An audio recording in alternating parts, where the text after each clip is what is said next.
warahmatullahi wabarakatuh. Perkenalkan, nama saya Sofia. Saya dari kelas 12E Keperawatan. Di sini saya akan membahas mengenai tentang penyakit leptospirosis. Ada yang udah tahu belum? Leptospirosis itu apa? Di sini saya akan menjelaskan sedikit ya. Penyakit ini disebabkan oleh bakteri Leptospira dan bisa menjangkit pada manusia maupun hewan. Kuman ini dapat hidup dan berkembang biak di tubuh hewan dalam jangka waktu yang lama. Kasus penyakit ini banyak timbul pada musim hujan, terutama pada daerah yang terkena banjir. Untuk manifestasi klinisnya atau tanda dan gejalanya yaitu disertai dengan adanya demam tinggi hingga menggigil, nyeri kepala, nyeri otot khususnya di daerah betis, sakit tenggorokan disertai dengan batuk kering, mata merah dan kulitnya menguning, dan mual hingga muntah-muntah dan disertai dengan diare. Dan penyebab leptosporosis yaitu disebabkan oleh infeksi bakteri Leptospira yang hidup di dalam ginjal hewan. Orang biasanya terinfeksi bakteri ini jika dia minum air yang sudah terkontaminasi seperti Leptospira.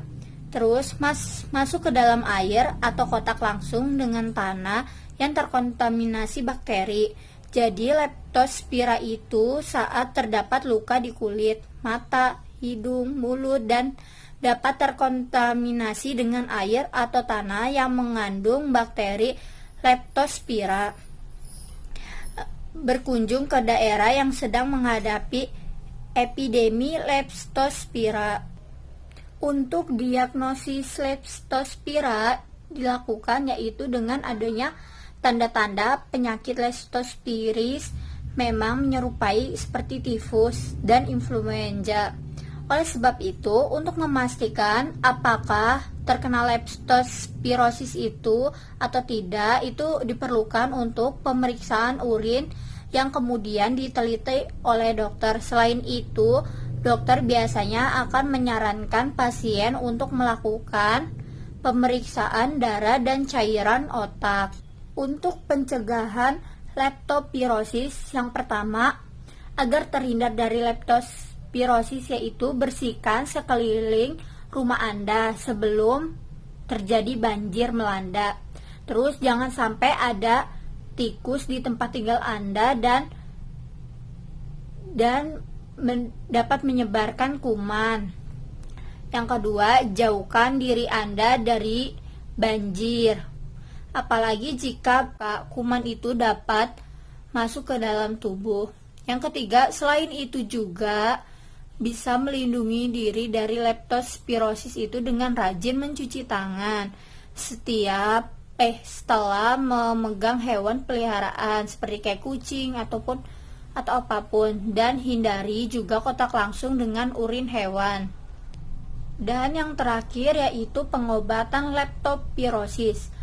Pengobatannya menggunakan antibiotik untuk memusnahkan kuman, yaitu antibiotik dari golongan penicillin yang seperti streptomycin, chloramphenicol, dan erythromycin. Cara penanganan lainnya yaitu dengan memberikan obat sesuai dengan gejalanya. Pemberian obat itu harus diberikan secepat mungkin. Jika diobatinya selagi masih dini, tingkat kesembuhan penderita umumnya akan lebih cepat. Bila telah terjadi komplikasi, maka penderita harus dirawat di rumah sakit untuk mendapatkan pengobatan yang lebih lengkap. Kurang lebihnya mohon maaf. Wabillahi taufiq walhidayah. Wassalamualaikum warahmatullahi wabarakatuh.